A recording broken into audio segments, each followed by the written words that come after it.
வசனம் ஏசாயா 54:7-8. இமை பொழுது உன்னை கைவிட்டேன், ஆனாலும் உருக்கமான இரக்கங்களால் உன்னை சேர்த்துக் கொள்வேன். அற்ப காலம் மூண்ட கோபத்தினால் என் முகத்தை இமை பொழுது உனக்கு மறைத்தேன், ஆனாலும் நித்திய கிருபையுடன் உனக்கு இறங்குவேன் என்று கர்த்தராகிய உன் மீட்பர் சொல்லுகிறார். ஹல்லேலூயா. இன்னைக்கு எத்தனை பேர் சந்தோஷமா இருக்கிறீங்க? எல்லாம் கரங்களை தலைக்கு மேல தட்டி கர்த்தரை ஸ்தோத்திரம் பண்ணலாமா? ஆமென். பக்கத்தில் அன்பின் கரம் கொடுத்து வாழ்த்தலாமா? கர்த்தர் ஆசீர்வதிப்பாராக. ஹல்லேலூயா. பாருங்க, தேவன் இன்றைக்கு நம்மோடு கூட பேசுகிற ஒரு மன்னாவை பார்ப்போம். இமை பொழுது உன்னை கைவிட்டேன், ஆனாலும் என் உருக்கமான இரக்கங்களினால் உன்னை சேர்த்து கொள்ளுவேன். ஹல்லேலூயா. இமை பொழுது நம்மை கைவிட்டாரா, ஆனாலும் அவருடைய உருக்கமான அந்த நித்திய கிருபை நம்மை சேர்த்து கொள்ளுமாம். என அன்பானவர்களே, வேதாகமத்தை கீழே வைத்துக் கொள்ளுங்கள். என் அருமையான சகோதரனே, என் அருமையான சகோதரியே, தேவனுடைய அந்த உருக்கமான உண்மையான ஒரு மனதுருக்கம், அந்த அன்பு நம்ம மேல் உள்ளது. என அன்பானவர்களே, ஹல்லேலூயா. நம்மை தேவன் அதிகமாகவே நேசிக்கிற ஒரு தேவன். நம்மேல் அவருடைய இரக்கம் காணப்படும், நம்மேல் அவருடைய மனதுருக்கம் காணப்படும். நம்மை ஆசீர்வதிப்பதுதான் அவருக்கு பிரியம். என அன்பானவர்களே, உண்மையான மனதுருகிற அன்பு நம்மேல் இயேசுவுக்கு உண்டு எப்பொழுதும். ஹல்லேலூயா. தேவன் பின்பு எப்படி உங்களை கைவிடுவார்? கொஞ்சம் யோசிச்சு பாருங்க. தேவன் எப்படி உங்களை கைவிடுவார்? ஒரு தாய் துன்மார்க்கமாய் வாழுகிற தன் மகனை சேர்த்து கொள்வாளாம்.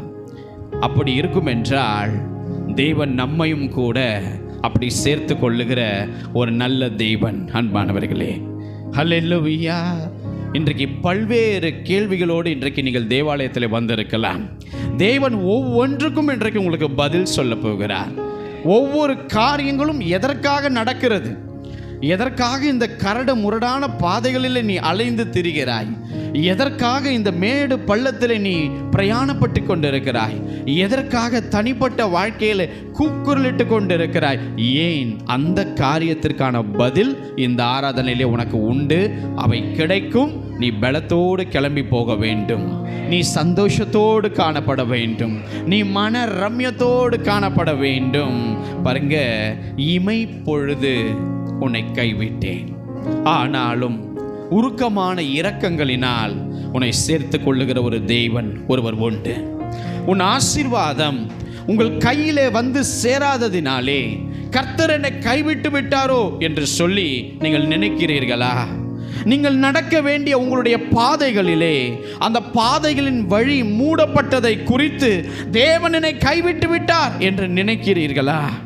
என் நன்மைகள் சத்துரு பறித்து கொண்டானே, தேவன் சும்மா தானே இருக்கிறார், தேவன் என்னை கைவிட்டு விட்டாரோ என்று நீ நினைத்து கொண்டிருக்கிறாய். பாருங்க, தேவன் உங்களை பார்த்து சொல்லுகிறார், என் மகனே, என் மகளே, நான் இமை பொழுது உன்னை கைவிட்டேன், ஆனாலும் என் உருக்கமான இரக்கம் உன்னை மன ரம்யமாய் ஆசீர்வதிக்க போகிறது. என் உருக்கமான இரக்கம் உன்மேல் இருக்கிறதினால் அந்த கைவிடப்பட்ட அந்த சூழலை நான் உனக்கு மாற்றி தருவேன் என்பதை தேவன் வாக்கு கொடுக்கிறார். எத்தனை பேர் விசுவாசிக்கிறீங்க?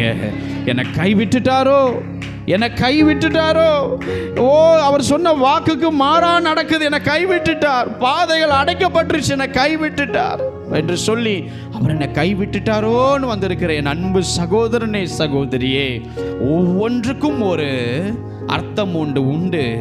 அவர் இமை பொழுதுதான் நம்மளை கைவிடுகிற தேவன். நித்திய மகிமையினால் நம்மை இறங்கி ஆசீர்வதிக்கிற ஒரு தேவன். ஹல்லேலூயா. அவர் நம்மை சோதித்தும் பார்க்கிறவராய் இருக்கிறார். எத்தனை பேர் ஆமென் சொல்றீங்க? அந்த சோதனையில் அவருக்கு புரிய வந்துடும்.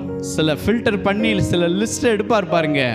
எதெல்லாம் சோதனையில் அழகாக ஜெயிச்சிருக்கு, எதெல்லாம் முறுமுறுத்திருக்கு, எதெல்லாம் கோபப்பட்டிருக்கு, எதனால் ஜெபத்தை அப்படியே கம்மி பண்ணி, உபவாசத்தை கம்மி பண்ணி, எல்லா ஐக்கியத்தையும் கம்மி பண்ணி, எதெல்லாம் பார்த்துச்சுன்னு அவர் ஃபில்டர் பண்ணி எடுக்க போகிறார். அன்பானவர்களே, இமை பொழுது உங்களை தேவன் கைவிட்ட காரியத்தை குறித்து கலங்காதீர்கள், அதுவும் நன்மைக்காகத்தான் முடியும். அல்லேலூயா. அவருடைய அனாதி தீர்மானத்தின் மனதுருக்கம் நம்மேல் இருக்கிறது. அன்பானவர்களே, நான் உங்களுக்கு சொல்லுகிறேன், நம் ஆண்டவர் நிச்சயம் நம்மளை கைவிட மாட்டார். நம் இயேசு நிச்சயம் நம்மளை கைவிட மாட்டார். எத்தனை பேர் சொல்றீங்க, என் இயேசு என்னை கைவிட மாட்டார்? கரங்களை உயர்த்தி சொல்லுங்க, என் இயேசு என்னை ஒரு நாளும் கைவிட மாட்டார். ஹல்லேலூயா. உன்மேல் உண்மையான அன்பு கொண்ட ஒரு தேவன், உன்மேல் உண்மையான கரிசனை கொண்ட ஒரு தேவன், அவர் உன்னை அதிகமாய் நேசிக்கிறதை ஏற்கனவே சிலுவையிலே அவர் காண்பித்து விட்டார். இன்றைக்கும் ஒவ்வொரு நாளும் சோர்ந்து போகும்போது காண்பித்து கொண்டே இருக்கிறார். அவர் உங்களை பார்த்து சொல்லுகிறார், நான் எப்படி உன்னை கைவிடுவேன். ஹல்லேலூயா.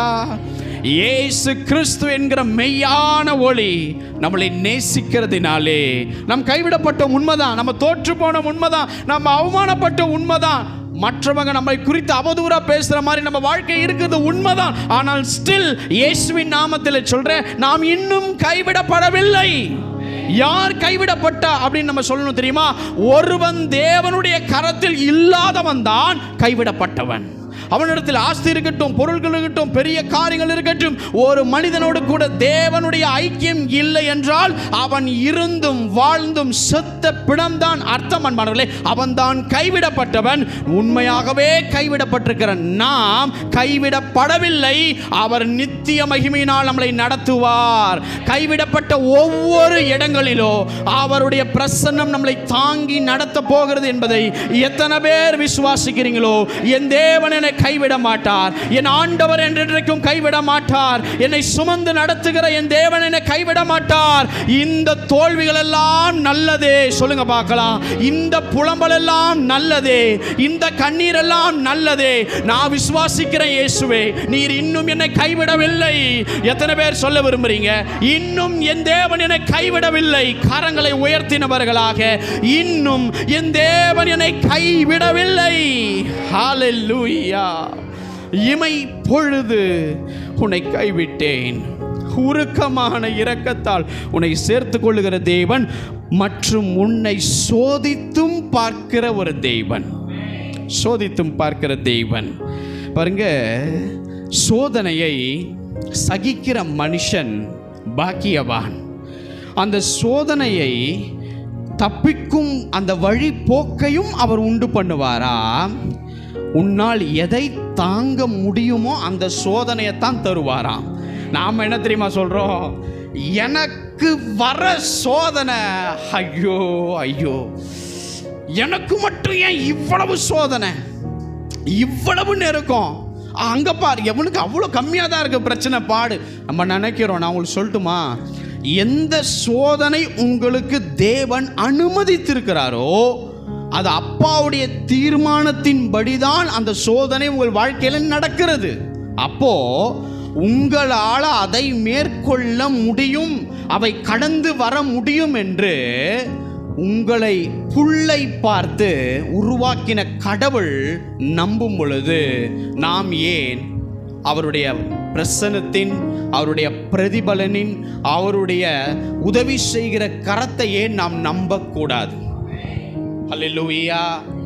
பக்கத்தில் திரும்பி, சோதனையை சகிக்கிற மனுஷன் பாக்கியவான், உன்னால முடியும் அப்படின்னு தான் அனுமதிச்சிருக்கிறார். சொல்லுங்க.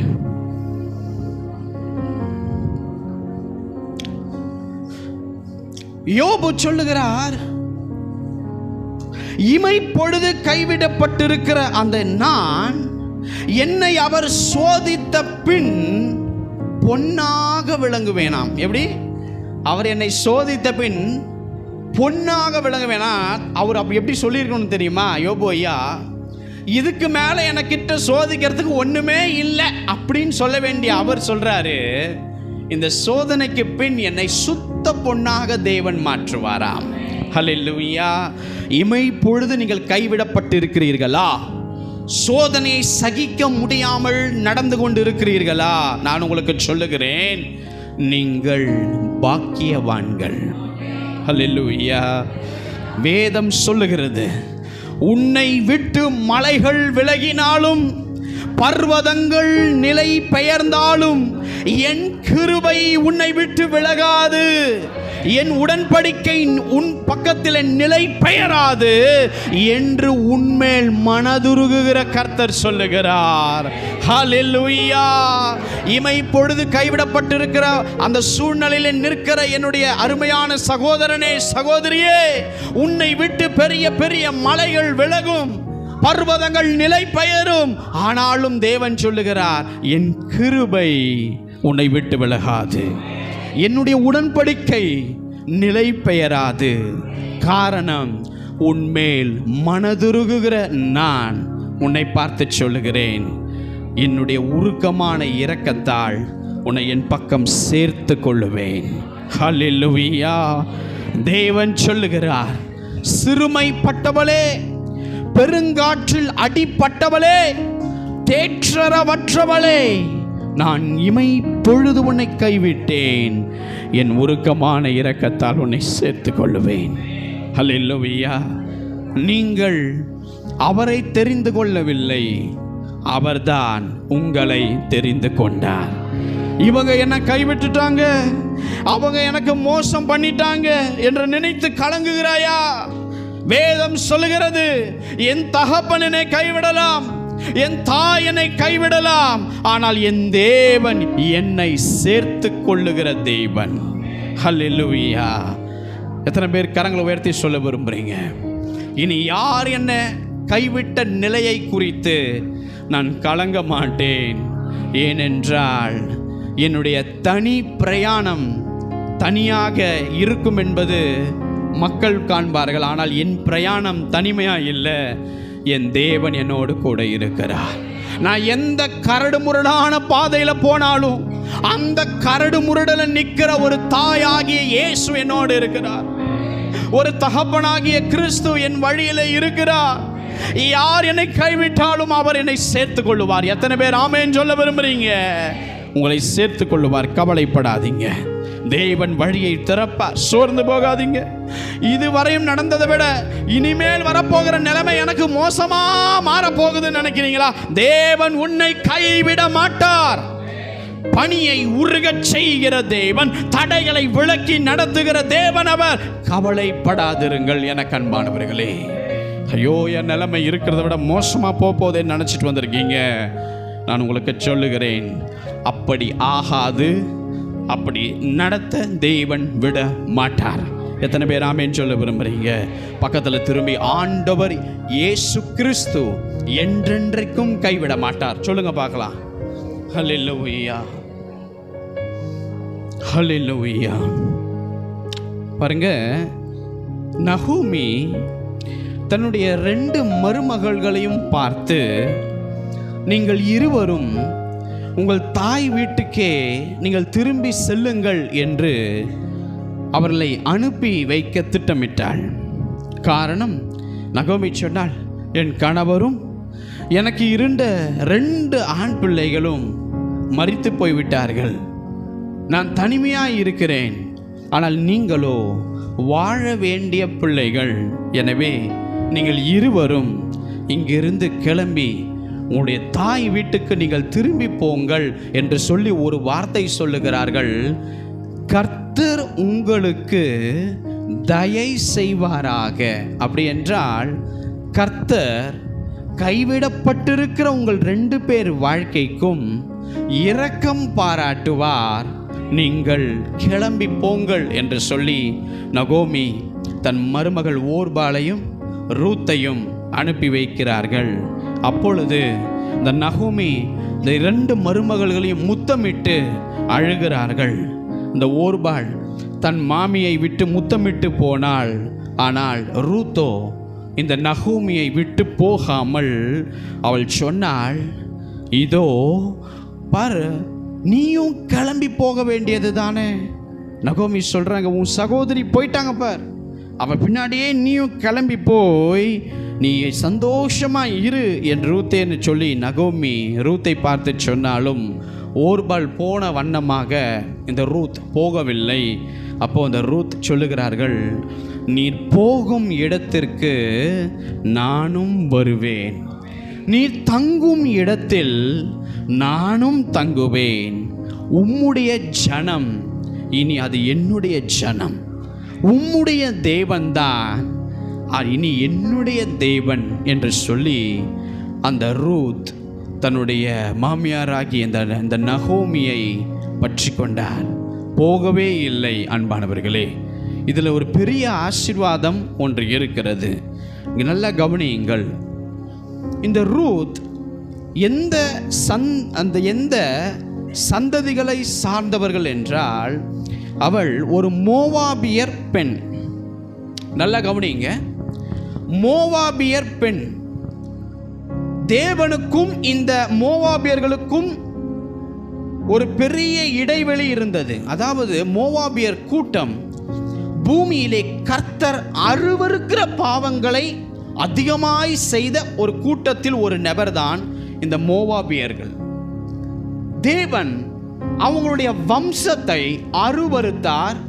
காரணம், அதிகமான பாவங்களை செய்கிற ஒரு துர் சந்ததியாய் இந்த மோவாபியர் சந்ததிகள் காணப்பட்டது.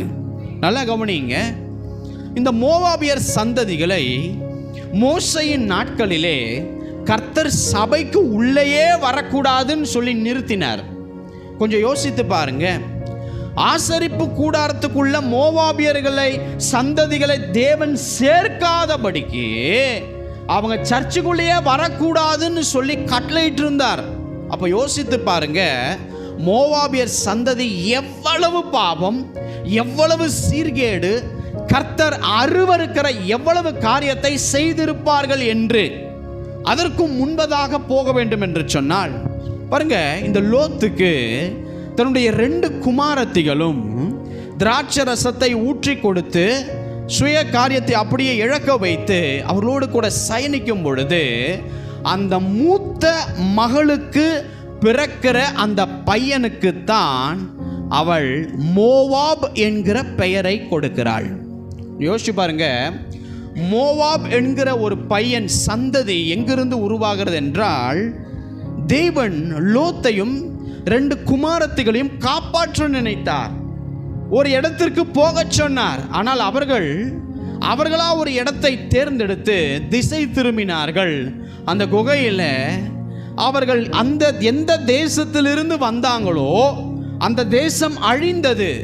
அந்த அசுத்த ஆவிகள் தேவனால் கட்டப்பட்டது. ஆனாலும் அவர்கள் அந்த சோதோம் குமாரில் தங்கி இருந்தது நிமித்தம், அங்கே இருந்த அசுத்த ஆவிகளோடு கூட அவர்கள் இணைக்கப்பட்டது நிமித்தம், பரிசுத்தத்தை தெரிந்து கொள்ளாதது நிமித்தம் இவர்கள் பிரயாணம் பண்ணாலும் அவர்களுக்குள் அந்த துர்குணங்கள், அந்த ஆவிகள் செயல்பட்டு காணப்பட்டது.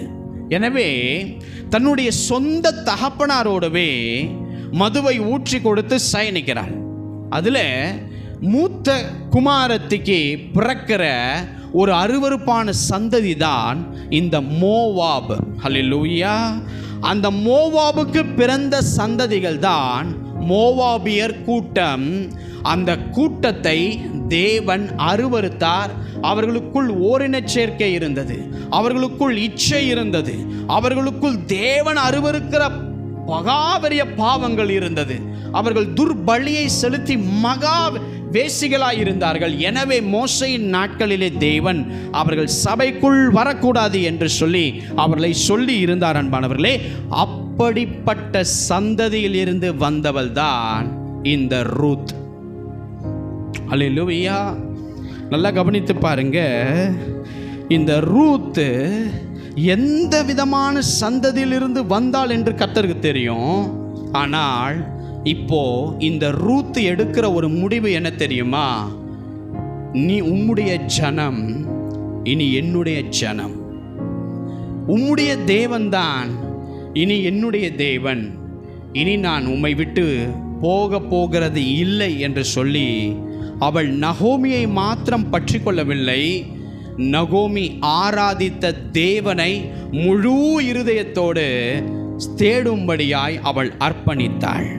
நல்லா கவனிங்க, இந்த அருவருப்பான சந்ததியில் இருந்து வந்த ரூத்தை தேவன் அவருடைய மனதுருக்கம் அதிகமாய் காணப்பட்டது. தேவன் ரூத்தின் மேல் மனம் இறங்கினார். அன்பானவர்களே, தேவன் அவருடைய உருக்கமான இரக்கங்களினால் இந்த ரூத்தை தன் பக்கம் சேர்த்து கொண்டார். ஹல்லேலூயா. அவள் வாழ்க்கை தேவன் சேர்த்து கொள்ளும் பொழுது எப்படி இருந்தது தெரியுமா? கைவிடப்பட்ட மனம் நொந்த ஸ்திரீயை போலவ, இளம் பிராயத்தில் விவாகம் செய்து தள்ளப்பட்ட மனைவியைப் போல இருந்த ரூத்தை தேவன் அழைத்தார். தேவன் அவளை சேர்த்து கொண்டார். எனக்கு அன்பானவர்களே, இமை பொழுது அவங்க கைவிடப்பட்டு இருந்தாலும் தேவனுடைய உருக்கமான இரக்கம் அவர்களை ஆசீர்வதித்தது. அன்பானவர்களே, தேவன் சேர்த்து கொண்டார். ரூத்துக்கு சரியான ஒரு போவாசை கட்டளையிட்டார். அவர்கள் இணைந்தார்கள்.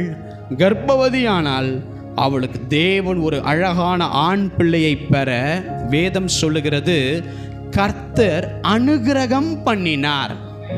அல்லேலூயா. எல்லாராலையும் சபைக்கு வர முடியாது, சரியா? சபை என்று சொன்னால் வெறும் ஒரு பாட்டு பாடுவாங்க, கையை தட்டுவாங்க அப்படின்னு நம்ம போயிடுறோம். நம்முடைய ஆவிக்குரிய கண் திறக்கப்படும் பொழுது தெரியும், சுற்றிலும் தேவ தூதர்கள் இருப்பார்கள். கர்த்தருடைய பிரசன்னம், நாம் அவருக்கு உள்ளத்திலிருந்து ஆழத்திலிருந்து நன்றி செலுத்துகிற அந்த கணத்தை அவர்கள் ஆராதனைக்கு பின்பதாக சபை முடிந்த பின் கர்த்தரிடத்தில் கொண்டு போய் அதை கொடுப்பார்கள். தம் பிள்ளைகள் எப்படியாய் உற்சாகமாய் பலி செலுத்தி இருக்கிறார்கள், விதைத்திருக்கிறார்கள், துதித்திருக்கிறார்கள், மன ரம்யமாய் ஜபத்தை விதைத்திருக்கிறார்கள் என்று சொல்லி இங்கு இருக்கிற தேவ தூதர்கள் கொண்டு போய் தேவ சமூகத்திலே அந்த நீங்கள் செலுத்துகிற அந்த மகிமையை கொண்டு போய் அவங்க செலுத்தணும். நீங்கள் கொடுக்கிற அந்த கணத்தை கொண்டு போய் தேவனுக்காக அவர்கள் செலுத்தணும். ஹல்லேலூயா. எல்லா திருச்சபைகளிலும் தேவ பரிசுத்த ஆவியானவர் நடமாடுகிறது அல்ல. கேருபின் கிடையாது, சேராபின் கிடையாது, தேவ தூதர்கள் கிடையாது, தேவனுடைய பலமான பட்டயம் இருக்காது, தேவனுடைய பரிசுத்தமான ரத்தம் இருக்காது, தேவனுடைய ரத்த கோட்டையின் அக்கினி இருக்காது, பிதாவினுடைய வார்த்தை இருக்காது, இயேசுவின் ஆட்டுக்குட்டியானுடைய ரத்தம் பரிந்து பேசாது. அப்போ எந்த சபையில் இவைகள் எல்லாம் இருக்கிறதோ கர்த்தருடைய அனுக்கிரகம் அதுதான். ஹல்லேலூயா. எத்தனை பேர் அந்த அனுக்கிரகத்தை பெற்று இருக்கிறீர்கள் என்று சொல்ல முடியும்? கரங்களை உயர்த்தி அந்த அனுக்கிரகத்தை பெற்றுள்ளெல்லாம் ஸ்தோத்திரம் பண்ணலாமா? ஹல்லேலூயா. பாருங்க, தேவன் அனுக்கிரகம் பண்ணினார். அவள் கைவிடப்பட்ட சூழ்நிலை மாறியது. தேவனுடைய இரக்கத்தினால் அவங்க ஆசீர்வாதமான சந்ததிக்கு தாயாக மாறினார்கள். ஆமென்.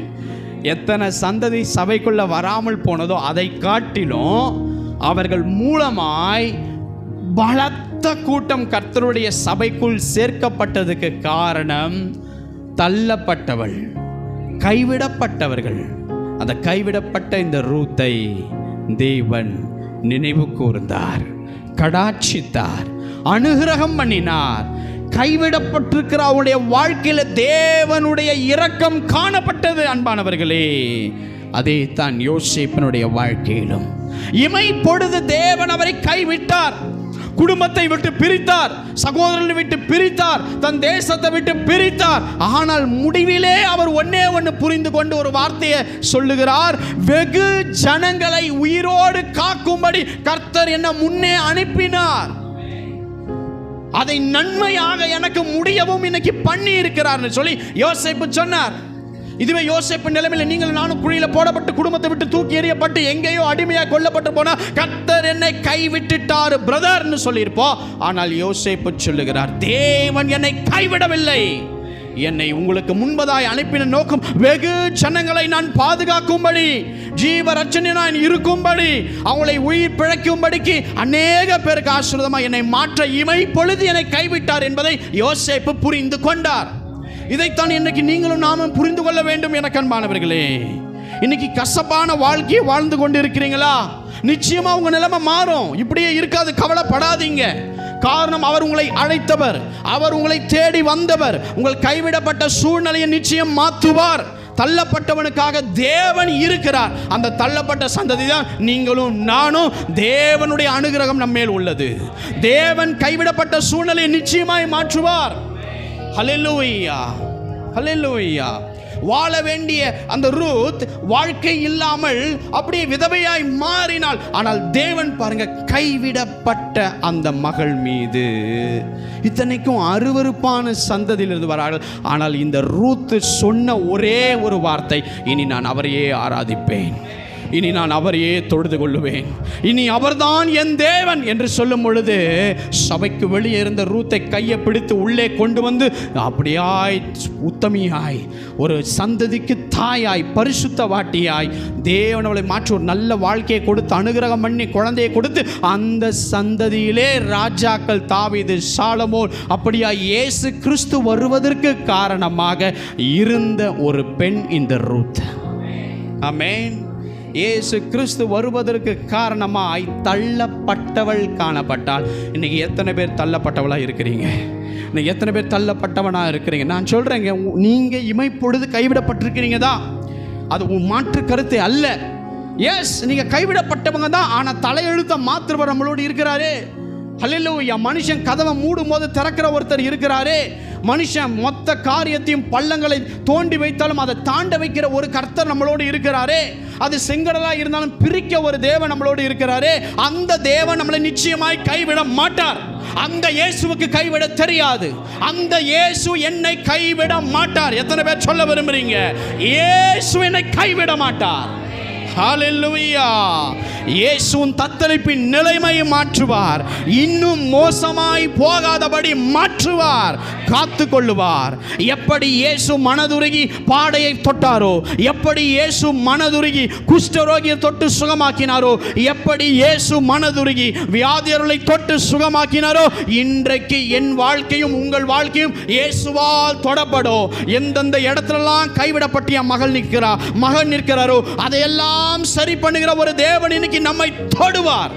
இன்னைக்கு நம்மளை தொடுவார். நம்ம தத்தளிப்பு மாறும், நம்ம வெறுமை மாறும், நம்மளுடைய கசப்பு மாறும், நம்மளுடைய கைவிடப்பட்ட சூழல் மாறும். தேவன் மாற்றத்தை ரூத் வாழ்க்கையில கொண்டு வந்தது உண்மை என்றால் இன்னைக்கு உங்கள் வாழ்க்கையிலும் என் வாழ்க்கையிலும் ஒரு மாற்றத்தை கொண்டு வருவார். தேவன் செய்வார். எல்லா கைவிடப்பட்ட நிலைமையும் இயேசு மாற்றுவார். இமைப்பொழுது உன்னை கைவிட்டேன், இமைப்பொழுது என் உருக்கமான இரக்கங்களினால் உன்னை சேர்த்து கொள்ளுவேன் என்று தேவன் சொல்லுகிறார். வாசிக்க கேட்கலாம்.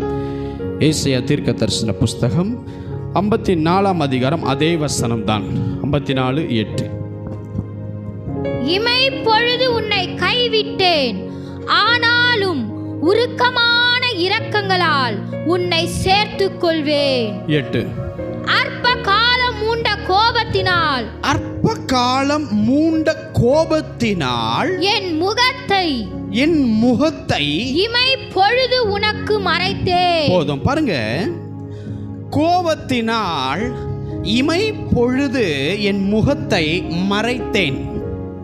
பாருங்க, நம்ம அதிகமாக நேசிக்கிறவங்க, நம்ம அவங்க மேலே கோபப்பட்டோம் என்றால் ஒரு நாள் இல்லை 2 நாள் அவங்களோட பேசாமல், அவங்கள பார்க்காம, ஒரு குட் மார்னிங், ஒரு சாப்பிட்டியா எதுவுமே கேட்காமல் இருப்போம் இல்லை?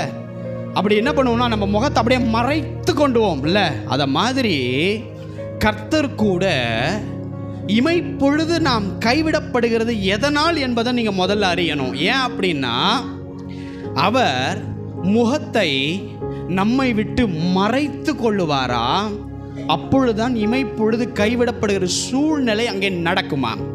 சரி, ஏன் தேவனுடைய முகத்தை நம்மேல் இருந்து சற்று விலக்கி கொள்ளுகிறார் அப்படின்னா, ஒண்ணுமல்ல, தேவன் யார் மேல் கோபப்படுகிறாரோ அவர்கள் மேல் அவருடைய பிரசன்னமாகிய முகத்தை சற்று மறைத்து கொள்வாராம். எனக்கு அன்பானவர்களே, நல்லா கவனிங்க. தேவனுடைய கோபம் அது மட்டும் நம்ம வாழ்க்கையில வராமல் இருந்தால் போதும் அன்பானவர்களே. நம்ம பெரிய பெரிய காரியங்களை செய்யலனாலும் அவர் நம்மளோடு இருந்த அந்த இரக்கம், தயவு இருந்தால் போதும். அந்த கோபம், அவருடைய பற்றி எரிகிற ஒரு அக்கினி அந்த கோபத்தில் நீங்களும் நானும் சிக்காதபடி இருந்தால் அது போதும். அதற்காக தயவு செய்து நீங்கள் பிரயாசப்படுங்கள். தேவனுடைய கோபம் மாத்திரம் என் மேலே வராமல் இருக்க என்னை காத்துக்கொள்ள கிருபை தாரும் சொல்லி டெய்லியும் ஜெபம் பண்ணுங்க அதுக்காக. அப்போ அவருக்கு தீமை செய்தால், அதாவது அவரோடு நாம் நடக்கும் பொழுது மற்றவர்களுக்கு நம்ம தீமை செஞ்சிட்டோம் அப்படின்னா அது அவருக்கு பிடிக்காது. நாம் பாவம் செய்தோம் என்றால் அவர் நம்மேல் இன்னும் செய் அப்படின்னு தட்டி கொடுக்க மாட்டார். அதை அந்த இடத்திலேயே சரியாய் பிடித்து அதை சரி பண்ணி கொடுப்பார். அவருடைய கடும் கோபம் அந்த இடத்துல காணப்படும் எனக்கு அன்பானவர்களே. அப்போ அவருடைய முகத்தை நம்ம வாழ்க்கையை விட்டு அவர் மறைக்கிறது எதனால் என்றால், ஆண்டவருடைய கோபம் மாத்திரம் நம்ம மேலே வராமல் இருக்க நம்ம அதை காத்து கொள்ளணும். அது உங்கள் கணவர் பார்த்துக்க முடியாது, மனைவி பார்த்துக்க முடியாது, பிள்ளைங்க பார்த்துக்க முடியாது. அவங்க தான் காத்து கொள்ளணும். அவங்க தான் கர்த்தருக்கு பிடிக்காதுன்னு சொல்லி விலக கற்றுக்கொள்ளணும். அல்லேலூயா. பாருங்க, யோனா கர்த்தருடைய பெரிய தீர்க்கதரிசி தான், சரியா? ஆனால் அந்த யோனா மேலே கர்த்தர் எப்படி கோபப்படுகிறார்னு பாருங்க. அவருடைய வாழ்க்கையில் எந்த இடத்துலையுமே தேவன் யோனாவை கைவிடலை. ஏன்னா ஒரு பெரிய தீர்க்கதரிசி, ஒரு பெரிய நீதிமான். அவர் பிரசங்கம் பண்ண மாதிரியே நடக்குது, அவர் தீர்க்க தரிசனம் உரைத்த மாதிரியே நடக்குது, அவர் தேவனை பற்றி சொல்றதெல்லாம் உண்மைன்னு ஜனங்க பார்க்கிறாங்க. ஆனாலும் யோனா ஐயாவை தேவன் இமைப்பொழுது கைவிடுகிறார். ஏன் அப்படின்னால், கர்த்தருடைய கோபம் யோனா ஐயாவு மேலே வருது. எப்படி வருது நல்லா கவனிங்க. ஆண்டவர் நினிவேவுக்கு போய் அதற்கு விரோதமாய் பிரசங்கம் பண்ணு அப்படின்னு சொல்றாரு. வசனம் இப்போ என்ன தெரியுமா சொல்லுது? அவர் கர்த்தர் சமூகத்தில் இருந்து விலகி தர்ஷீஷுக்கு ஓடினார். நல்லா கவனிங்க, வசனம் எப்படி வந்திருக்கணும்னா, யோனா நினிவேவுக்கு போகாமல் தர்ஷீஷுக்கு போனார் அப்படி தானே வந்திருக்கணும். ஆனால் வசனம் என்ன தெரியுமா சொல்லுது? கர்த்தர் சமூகத்தில் இருந்து விலகி தர்ஷீஷுக்கு போனார். அப்படின்னா தேவனுடைய கோபம் யோனா மேல் வரும் பொழுது, யோனா அந்த ஐயா தேவனுடைய பிரசன்னத்தை விட்டே தேவன் சொன்ன ஒரு காரியத்தை செய்யாம போனதுனால, தேவனோடு தான் இருக்கிறார், தேவனுடைய அபிஷேகம் இருக்கு, தேவனுடைய தீர்க்க தரிசன வரம் யோனா ஐயா மேல இருக்கு. ஆனாலும் வசனம் சொல்லுது கர்த்தர் சமூகத்தை விட்டு யோனா விலகினாராம். அப்படின்னா யார் மேல கர்த்தருடைய கோபம் வருகிறதோ அவங்க கர்த்தருக்காக ஊழியம் செய்தாலும், அவங்க கர்த்தருக்காக தீர்க்க தரிசனம் உரைத்தாலும், அவங்க தேவன் திட்டத்தின்படியே பரிசுத்தமாக வாழ்ந்தாலும், வசனம் சொல்லுகிறது அவங்க கர்த்தர் சமூகத்தை விட்டு விலகின கூட்டம். அல்லேலூயா. இப்போ பாருங்க, நினிவேவுக்கு போக வேண்டிய அவர் தர்ஷீஷுக்கு எதுக்கு போனார் தெரியுமா? நினிவேவுக்கு போய் ஊழியம் செய்ய போறார். தர்ஷீஷுக்கும் போய் ஊழியம் செய்யறதுக்காக தான் கிளம்பி போறாரு. இவர் கப்பல்ல பிரயாணம் பண்ணது கர்த்தருக்காக ஊழியம் செய்யறதுக்கு தான். ஆனா வசனம் சொல்லுது கர்த்தருடைய சமூகத்தை விட்டே அவர் விலகினார். அப்ப எப்படி ஊழியம் செய்ய முடியும்? அப்படி நல்ல தீர்க்க தரிசனம் சொல்ல முடியும்? அப்போ எப்படி நல்ல தேவனுக்காக எழும்ப முடியும்? அப்போ தேவனுடைய கோபம் ஒரு மனுஷன் மேல வந்தா, அவன் எப்பேற்பட்டவனா இருந்தாலும், அவனோடு தேவ ஆவியானவர் இருந்தாலும், அவன் தேவ சமூகத்தில் நிற்க முடியாது, தேவ சமூகத்தை விட்டு விலகிடுவான். காரணம், அந்த கோபம் நம்மேல் வராமல் நாம் காத்து கொள்ள வேண்டும். கொஞ்சம் யோசித்து பாருங்க.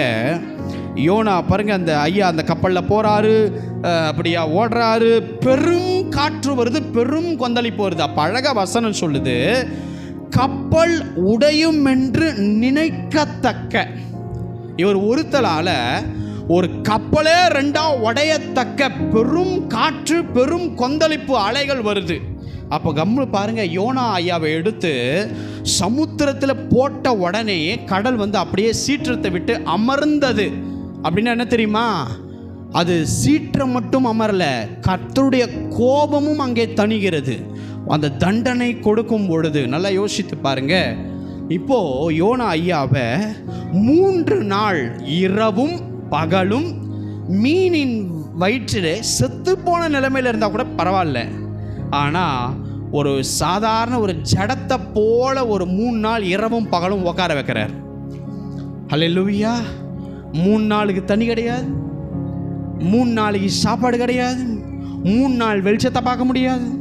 3 நாள் அவர் படும் வேதனைப்படுகிறார். மீனின் வயிற்றுக்குள்ளாக 3 நாள் இரவும் பகலும் வைக்கிறார். இது அனுகிரகம் கிடையாது, ரூத்தின் மேலே வந்து அனுகிரகத்து மாதிரி கிடையாது, கர்த்தருடைய கோபம். ஆமென். அடுவார் ஆமேன்னு சொல்லுங்களேன். அப்போது எவ்வளோ பெரிய தீர்க்கதரிசியாக இருந்தாலும் கர்த்தருடைய கோபம் வரும்னா அந்த அலையை வந்து அமர்த்த முடியாது. அதை நான் நிறைய தடவை நான் பார்த்துருக்கேன். என் மேலே தேவன் கோபப்படும் போது நான் பார்த்துருக்கேன். அப்போது அந்த கோபம் நம்மேல் வராமல் இருக்க நம்ம காத்து கொள்ளணுமா? அந்த காத்து கொள்ளாத தருணத்தில் தான் தேவன் இமைப்பொழுது நம்மளை கைவிடுவாராம். இப்போ யோனாயாவை தூக்கி எங்கே போய் வச்சாரு? இமைப்பொழுது கைவிடப்பட்ட ஒரு சூழ்நிலை தான். ஆனாலும் அவர் உள்ளே இருந்துக்கிட்டு கர்த்தரை நோக்கி அவர் மன்றாடுகிறார். அவர் எப்பேற்பட்டவர்னு அவர் விவரிக்கிறார். அவர் சொன்ன மாதிரியே நான் நினைவுக்கு போவன் முடிவை எடுக்கிறார். அதுக்கப்புறம் கர்த்தருடைய கோபம் அவர் வாழ்க்கையில தணிகிறது. அந்த மீன் வந்து கரெக்டாக பாருங்க, தர்ஷீஷில் வந்து துப்பலை, எங்கே வந்து கக்கிச்சு? நினிவேவுக்கு வந்து கக்கிச்சு. அப்புறம் எங்கே ஓடினாலும் எங்கே தான் வந்து நிற்கும்? கர்த்தர் திட்டத்தில் வந்து நிற்கும்படி கர்த்தர் பிடிப்பார். அது சொல்லட்டுமா? ஒரு நாள் இந்த கோபம் என் மேலே வராமல் இருக்க என் மேலே தயவாக இருங்க. இதை வந்து தாவீதுக்கு அவர் தப்பு செஞ்சதுனால அவருடைய பிள்ளையை தேவன் அது அவலட்சணமாய் பிறக்கும்படி செய்தார். அந்த பிள்ளை மாண்டு போகும்படி கர்த்தர் செய்தார். அதனால தாவீது சொல்றார், ஒவ்வொரு நாளும் உங்களை துக்கப்படுத்தாமல் இருக்க எனக்கு கிருபை தார். லைஃப்ல லெசன் வந்துருச்சு, புரிஞ்சுக்கிட்டார். அதனால சொல்றாரு, பரிசுத்த ஆவி என்னிலிருந்து எடுத்துக்கொள்ளாதிரும், உம்மை பிரியப்படுத்தி வாழ எனக்கு கிருபை தார். அதே ஜெபத்தை தான் நாம் செய்ய வேண்டும். ஏனென்றால் நம்ம வாசித்த அந்த வசனம் சொல்லுது, அற்ப காலம் உண்ட கோபத்தினால் தான் என் முகத்தை இமைப்பொழுது மறைத்தேன், ஆனாலும் நித்திய கிருபையினால் உனக்கு இறங்குவேன் என்று கர்த்தர் சொல்லுகிறார். அல்லேலூயா. எத்தனை பேர் கரம் உயர்த்தி நீங்கள் உங்கள் புருஷனை கோபப்படுத்துங்க, மனைவியை கோபப்படுத்துங்க, பிள்ளைகளை கோபப்படுத்துங்க, ஆனால் உண்மையுள்ள இயேசு கிறிஸ்து அவர் சீக்கிரம் கோபப்பட மாட்டார். ஆமென். அவர் அவ்வளவு சாந்தம் நிறைந்த தேவன். ஆனால் அவர் கோபப்படுற மாதிரியான விஷயம் நம்ம வாழ்க்கையில் வராதபடி காத்து கொள்ளுங்க, அது நல்லது. வாசிக்க கேட்கலாம். நீதிமொழிகளின் புஸ்தகம் 6ஆம் அதிகாரம் 16ஆம் வசனம். 6:16. 6 காரியங்களை கர்த்தர் வெறுக்கிறார், 7 அவருக்கு அருவருப்பானவைகள். அவையாவன மேட்டிமையான கண், பொய் நாவு. மேட்டிமையான கண்ணை கர்த்தர் அருவருக்கிறார். அடுத்து பொய் நாவை கர்த்தர் அருவருக்கிறார். அடுத்து குற்றமற்றவர்களுடைய ரத்தம் சிந்தும் கை. ஒரு நீதிமான் ரத்தம் சிந்தும்படி உன் கை வந்துருச்சுன்னா கர்த்தர் அங்க கோபம் வரும். அடுத்து துர்ஆலோசனையை பிணைக்கும் இருதயம், அப்படின்னா கெட்ட சிந்தனைகளை நினைக்கிற இருதயம். அடுத்து தீங்கு செய்வதற்கு விரைந்தோடும் கால். நீதிமானுடைய கால் தீங்கு செய்ய ஓடும் பொழுது கோபம் வருகிறதாம். அடுத்து அபத்தம் பேசும் பொய் சாட்சி, கர்த்தர் அதை அருவருக்கிறார். அடுத்து சகோதரருக்குள்ளே விரோதத்தை உண்டு பண்ணு. ஒன்னா இருக்க கூடாதுன்னு ஒரு விரோதத்தை உண்டு பண்ணுகிற செயல். இவைகள் எல்லாம் வேதம் சொல்லுகிறது இயேசு அருவருக்கிற ஒன்று. கையை உயர்த்தி இந்த 7ல் 1 நான் நிற்க மாட்டேன். சொல்லுங்க பார்க்கலாம்.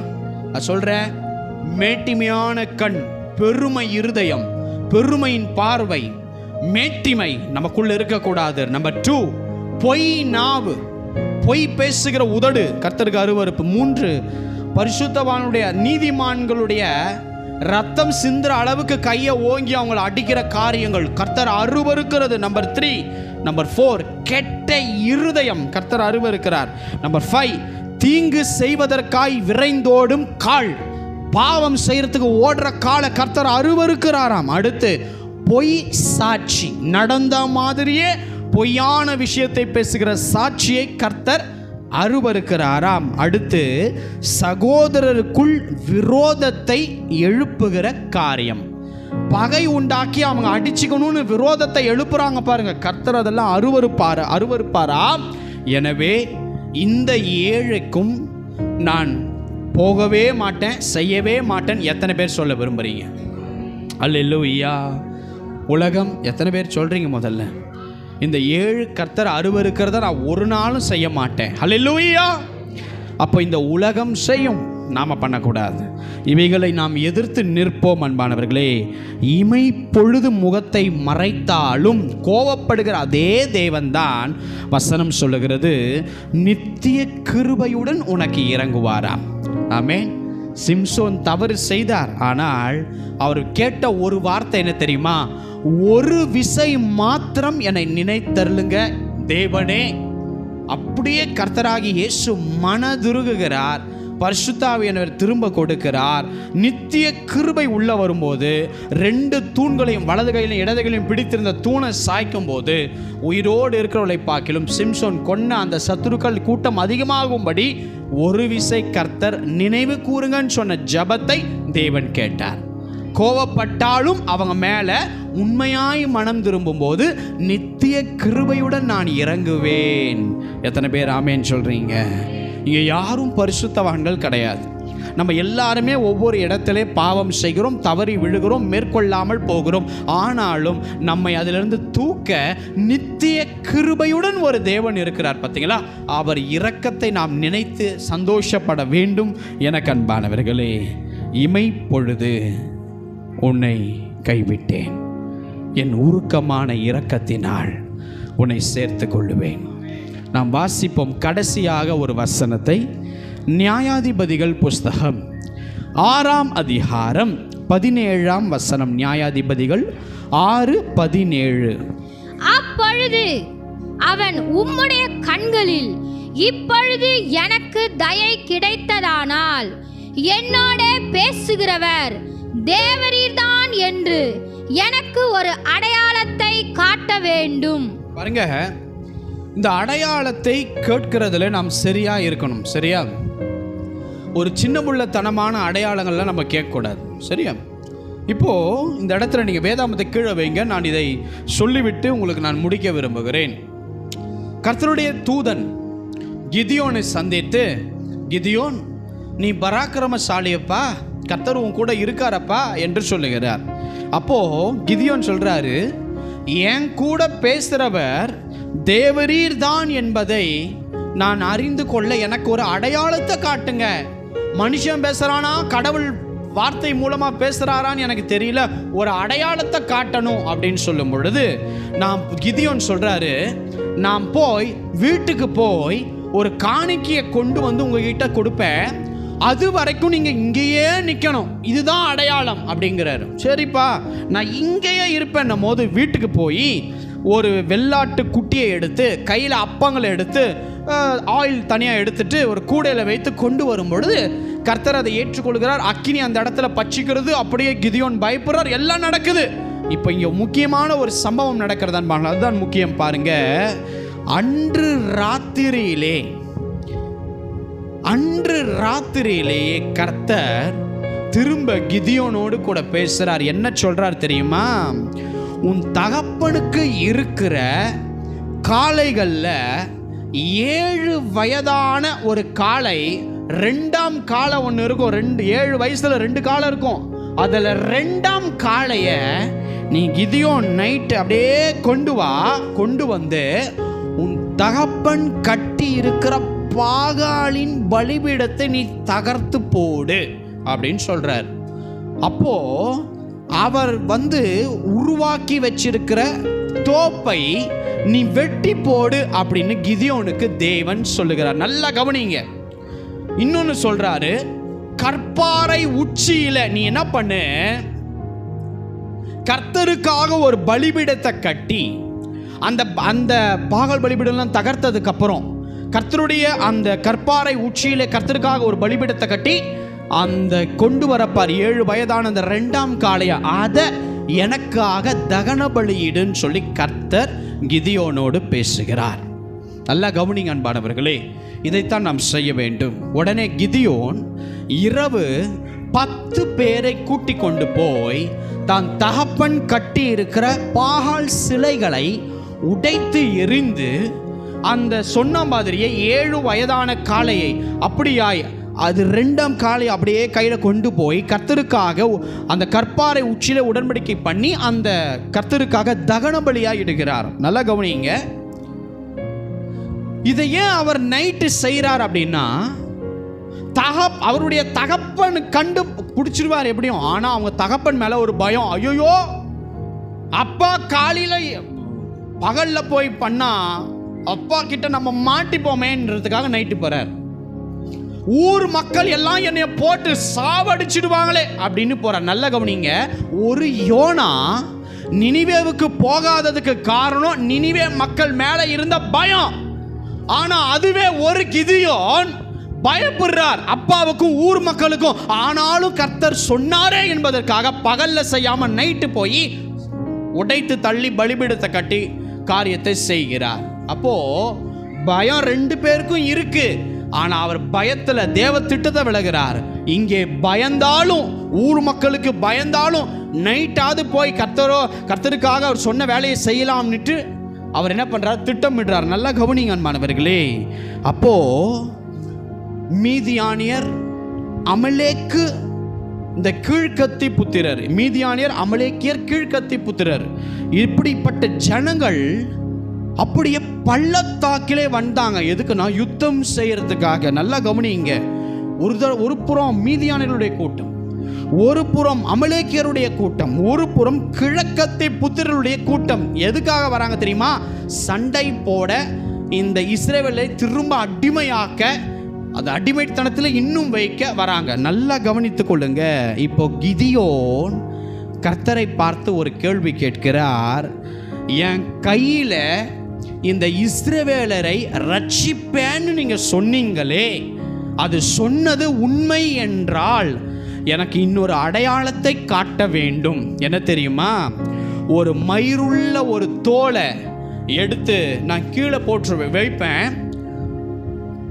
பனி அந்த தோலின் மேல மாத்திரம் பனி இருக்கணும். ஆனா பூமியில எங்கேயும் பனி இருக்கக்கூடாது. அந்த பனி தோலின் மேல மாத்திரம் நனைந்து இருக்கணும். அப்படின்னும் போது இவர் போய் படுக்கிறார். காலையில விழிக்கிறார். அந்த தோலை புழிஞ்சா ஒரு கிண்ண அளவுக்கு பனி தண்ணி வருது. அவர் பார்க்கிறாரு, ஆஹா, கடவுள் சொன்னது உண்மைதான்ப்பா அப்படின்னு நினைக்கிறாரு. திரும்பவும் ஒரு வார்த்தை அடையாளத்தை கேட்கிறாரு. ஆண்டவரே, நான் ஒரு விசை பேசுகிறேன், உங்க கோபம் என் மேல வராம இருக்கட்டும். அப்படி இப்ப உல்டாவா கேட்கிறாரு. நான் திரும்பியும் தோலை கீழே போடுவேன். இந்த முறை என்னன்னா, இந்த பனி பூமி எல்லா இடத்துலையும் கொட்டி இருக்கணும், இந்த தோலின் மேல அந்த பனி படக்கூடாது அப்படின்னு ஒரு அடையாளத்தை கேட்கிறார். அடுத்த நாள் காலையில் எந்திரிக்கும் போது பூமி இடம் முழுவதும் பனினால் நிறைந்திருக்கிறது, தோளின் மேல் பனி இல்லை. இப்பொழுது அவர் புரிந்து கொண்டார், அவர்களை என் கையிலே ஒப்பு கொடுப்பேன் என்கிற அந்த வார்த்தை உண்மையானது. சரி, ஏன் இவ்வளவு அடையாளத்தை கேட்கிறார் தெரியுமா? ஏற்கனவே இந்த கிதியோனும் மீதியானியர்கள் கூட்டம் கையிலே இந்த இஸ்ரவேலர்கள் ஏற்கனவே அடிமைகள் ஆயிட்டாங்க. ஏற்கனவே இஸ்ரவேலர்கள் விதைக்கிறத மீதியானர்கள் எடுத்து தின்னுட்டு போயிட்டானுங்க, அழிச்சிட்டு போயிடுறாங்க, அடிமையா இருக்கிறாங்க. அப்போ கிதியோன் எதை பார்த்தார் தெரியுமா? இது வரைக்கும் கர்த்தர் எங்களை கைவிட்டுட்டார் அப்படிங்கிறத தான் கிதியோன் பார்த்தார். இதுவரைக்கும் தேவனுடைய அற்புதம் செய்கிற கரத்தை கிதியோன் பார்த்தது இல்லை. அதனால தான் கிதியோன் இப்படிப்பட்ட அடையாளங்களை கேட்கிறார். லைஃபே ஃபெயிலியர். உண்மையா சொல்ல போனோம்னா, கடவுள் செய்த அற்புதத்தையும் கிதியோன் பார்க்கல. அவங்க முற்பிதாக்கள் இப்படி பண்ணார், அப்படி பண்ணார், செங்கடலை பிளந்தார், எல்லாத்தையும் கேட்டார தவிர கடவுள் எதுவுமே அவருக்காக பண்ணதை பார்க்கல. காரணம், அவர் லைஃப் ஃபுல்லாக ஃபெயிலியர். அவர் பார்த்ததெல்லாம் தோல்வி. அவர் போன கதவுலெல்லாம் மூடப்பட்டு இருந்தது. அவர் போன இடமெல்லாம் தோல்வி, தோல்வி, தோல்வி. அதனால் இமை பொழுது கைவிடப்பட்ட நிலையிலே கிதியோன் இருந்தார். ஆனால் தேவன் கிதியோனுக்கு சொன்னபடியே கிதியோனின் கையினாலே இஸ்ரவேலரை ரட்சித்தார். சத்துருக்கள் முறிந்து ஓடினாங்க, மாண்டாங்க. கர்த்தர் இரட்சகனாக கிதியோனை மாற்றினார். நார்மலாக கிடையாதுங்க. இன்னைக்கு கிதியோன் செய்ததை தான் நீங்களும் நானும் செய்ய வேண்டும். நம்ம வாழ்க்கையில் ஒரு பெரிய டேர்னிங் பாயிண்ட்டுக்காக வெயிட் பண்ணி கொண்டிருக்கிறீங்களா? என் வாழ்க்கையில் ஒரு மிகச்சிறந்த வெற்றியை கடவுள் கொடுக்கறதா நான் பல வருஷம் நினைத்து நன்றி செலுத்தணும்னு சொல்லி ஒரு பெரிய டேர்னிங் பாயிண்ட்டுக்காக வெயிட் பண்ணி கொண்டிருக்கீங்களா? ஒரு பெரிய மகத்தான அற்புதம், என் தேவன் உயிருள்ளவர் என்று நான் சாட்சியாக நிற்கணும் அப்படின்னு ஒரு டேர்னிங் பாயிண்ட் உன் வாழ்க்கையில் நடக்கணும் அப்படின்னு நீ நினைக்கிறியா? இன்னைக்கு கிதியோனை போல நீ கைவிடப்பட்டிருக்கலாம், பிரச்சனையே கிடையாது. உன் ஆசீர்வாதங்களை சத்துரு பிடுங்கி தின்னலாம், பிரச்சனையே கிடையாது. நீ கண்ணீர் வடிக்கலாம், பிரச்சனையே கிடையாது. ஆனால் கிதியோன் கர்த்தர் சொன்னதற்காக அவர் வாழ்க்கையில் அவருக்கு பிடிக்காத ஒன்றை இரவோடு இரவாய் வெட்டி போட்டார். இன்னைக்கு எத்தனை பேர் கர்த்தர் அருவருக்கிற அத்தனையையும் என் வாழ்க்கையில் இருந்து நான் வெட்டி போடுகிறேன் என்ற முடிவை எடுக்க போகிறீங்க? நான் சொல்கிறேன், ஒரு பெரிய டேர்னிங் பாயிண்ட் உன் லைஃப்பில் வரப்போகுது. ஒரு பெரிய வித்தியாசம், அப்படியே டோட்டலாக உன் வாழ்க்கை மறுரூபமாக இயேசுவால் மாற்றப்படும்படி இரவோடு இரவாய் வெட்டி போட்டார். கற்பாறை உச்சியிலே கர்த்தருக்காக பரிசுத்த பலியை செலுத்தினார். அப்படியாக நான் எதினால் ரட்சிப்பேன், அடையாளத்தை காட்டும்னு கேட்டார். 2 அடையாளத்தையும் தேவன் கொடுத்தார். முடிவிலே இமைப்பொழுது கைவிடப்பட்டிருக்கிற கிதியோன் கூட்டம் முழுவதும் தேவனால் கைவிடப்படாமல் நிலைமை மாறியது. அவர்கள் வாழ்க்கையிலே மாற்றம் உதித்தது. அப்போ ரூத்தின் நிலைமையை மாற்றின தேவன், கிதியோனின் நிலைமையை மாற்றின தேவன். ஒரு பெரிய மாற்றம் உன் வாழ்க்கையில் நடக்க போகுது. எத்தனை பேர் விசுவாசிக்கிறீங்க? ஒரு பெரிய மாற்றம் உன் வாழ்க்கையில் நடக்க போகுது. அதுக்கு உன் கைவிடப்பட்ட நிலை மாறி இருக்கணும். அதுக்கு மாறணும்னா அவர் இரக்கத்தினால் உன்னை சேர்த்து கொள்ளணும். ஹல்லேலூயா! எத்தனை பேர் கைவிடப்பட்ட நிலைமையிலே இருக்கிறீங்களோ அப்படியே எழுந்து நிற்கலாமா?